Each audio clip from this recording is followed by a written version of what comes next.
तो फ्रेंड्स इसमें हम देखते हैं कि इस चैप्टर में जो आपके बेसिक क्वेश्चंस आते हैं एग्जाम में वो इलेक्शन बेस्ड और पॉपुलेशन बेस्ड काफ़ी क्वेश्चंस आते हैं। तो इलेक्शन बेस्ड क्वेश्चन जो जैसा जिस टाइप का क्वेश्चन आपका एग्जाम में आता है वो मैं आपको बताता हूँ। ठीक है, सपोज कीजिए कोई दो पर्सन्स होंगे ए एंड बी, इलेक्शन में ये दो पर्सन खड़े हुए हैं एक दूसरे के अगेंस्ट। तो अगर हम कहें क्वेश्चन में गिवन है आपको कि ए को मिली है 84% वोट्स, एक तो क्वेश्चन में आपको ये चीज़ गिवन है, और दूसरी बात आपको क्वेश्चन में ये गिवन है कि ए जो जीता है ना, ए को मेजोरिटी मिली है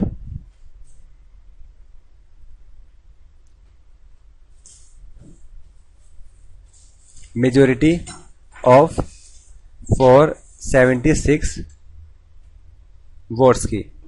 दैट मीन्स ए बी से 476 वोट्स ज़्यादा लिए हैं ए ने और तब जीता है। तो देखो हम इसको सॉल्व कैसे करेंगे, आपको बताना है कि total number of votes in election कितनी थी। ठीक है, देखो अगर बी को मिली होंगी 16% क्योंकि ए को मिली है 84%, तो बची हुई बी को मिली होंगी। अब ए को बी से कितना परसेंट ज़्यादा वोट्स मिली हैं, 84 माइनस 16 विच इज 68%। तो ए को मिली है 68% वोट्स और नंबर्स में कितनी मिली है ए को वोट 476, तो ये आपस में इक्विवेलेंट ही होगा 476। तो यहां से अगर आप 100% निकालोगे तो वो आ जाएंगे आपकी टोटल नंबर ऑफ वोट्स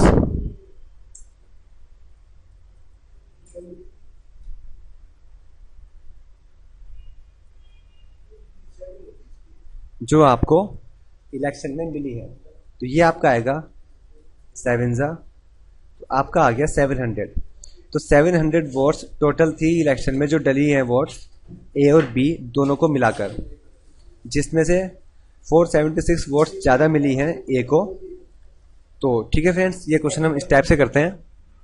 अब देखिए पॉपुलेशन वाला जो क्वेश्चन आता है वो आपका कुछ ऐसा होता है कि अगर आपसे कहा जाए कोई टाउन है A, present population of this town is 5000 and हर साल every year there is a increase in population या इंक्रीज ऑफ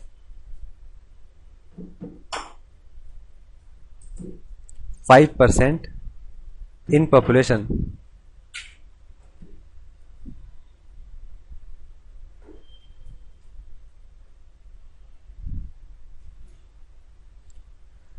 आपको बतानी है पॉपुलेशन आफ्टर 3 years। तो देखो इस साल की पॉपुलेशन कितनी है 5000, एक साल बाद पॉपुलेशन कितनी आएगी, एक सेकेंड। तो यहां पर जो ये आपकी पॉपुलेशन है 5000, देखो आपको निकालनी है एक साल, अगर एक साल बाद की अगर आपको निकालनी हो तो क्या आएगी, 5% का इंक्रीमेंट हुआ है, तो एक साल बाद जो पॉपुलेशन होगी वो होगी 105%। तो एक साल बाद क्या आएगी पॉपुलेशन 105/100। 2 साल बाद की क्या आएगी इन द सेम वे 105/100, और 3 साल बाद की क्या आएगी 105/100। तो यहां से जो आपकी पॉपुलेशन आएगी ना वो आपकी पॉपुलेशन 3 साल बाद की आ जाएगी इस तरह से।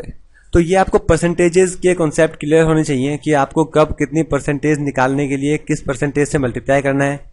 अगर ये सब आपका एक बार क्लियर हो गया तो आप परसेंटेज चैप्टर में कभी फंसेंगे ही नहीं और आपके सारे आंसर हमेशा सही आएंगे। ठीक है, आगे चलते हैं हम। अब देखिए ये बहुत ही टिपिकल टाइप क्वेश्चंस हैं जो आपके परसेंटेजेस में पूछे जाते हैं। ऐसे क्वेश्चंस आपके डीआई में भी पूछे जाते हैं और ये बहुत ही बेसिक क्वेश्चंस होते हैं जो आपको पता होने चाहिए। जैसे अगर मैं बात करूं if x is 90% of y, मान लो सपोज करो कि y होगा 100, तो x क्या आ गया आपका 90। अब आपसे कहा जा रहा है then what percent of x। अच्छा आप इस बात का ध्यान रखना, जहां पे भी ऑफ x आता है ना, मतलब x के बदले चाहे y हो कुछ भी हो, ऑफ के बाद वाला जो वेरिएबल होता है उसकी वैल्यू हमेशा नीचे आती है। ठीक है, तो यहां पे पूछ रहे हैं then what percent of x is y। तो देखिए y क्या है यहाँ पर 100, अपॉन में क्या आएगा आपका 90,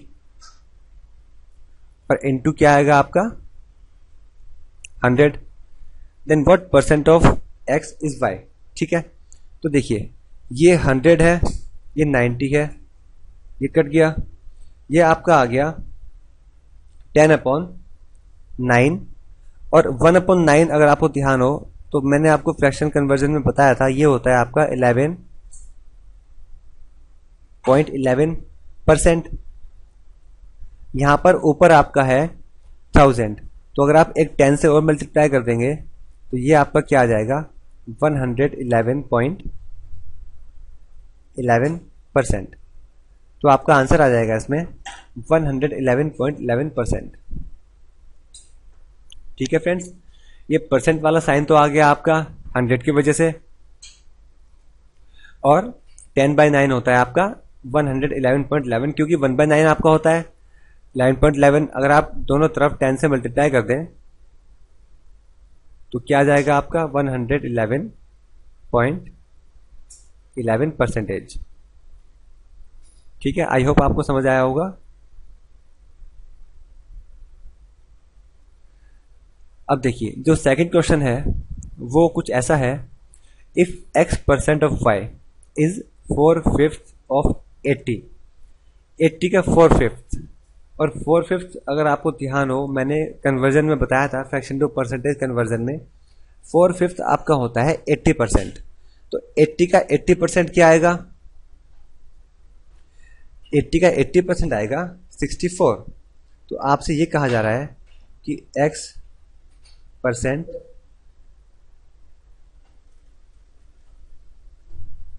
of y equals to 64। That means x/100 into y is 64। आपको निकालना है x इंटू वाई, तो x इंटू वाई यहाँ से क्या आ जाएगा आपका 6400। तो फ्रेंड्स ये सारा बेसिक था परसेंटेज चैप्टर का, तो ये बेसिक्स आप अच्छे से कीजिए। इसके बाद जो हम अपनी वीडियोस लाएंगे उन वीडियोस में आपके basic to high level questions होंगे, जिन क्वेश्चंस को आप अच्छे से प्रैक्टिस करिएगा तो बैंक में कोई क्वेश्चन ऐसा नहीं होगा एग्जाम में जो आपका क्वेश्चन इनसे कभी अलग बनेगा। ठीक है फ्रेंड्स, तो तब तक के लिए आप इस बेसिक्स को अच्छी तरह कीजिए। हम नेक्स्ट वीडियो लेके बहुत जल्दी आएंगे, जिन वीडियो में बहुत अच्छे लेवल के क्वेश्चंस हम लेके आएंगे। ठीक है, ऑल द बेस्ट।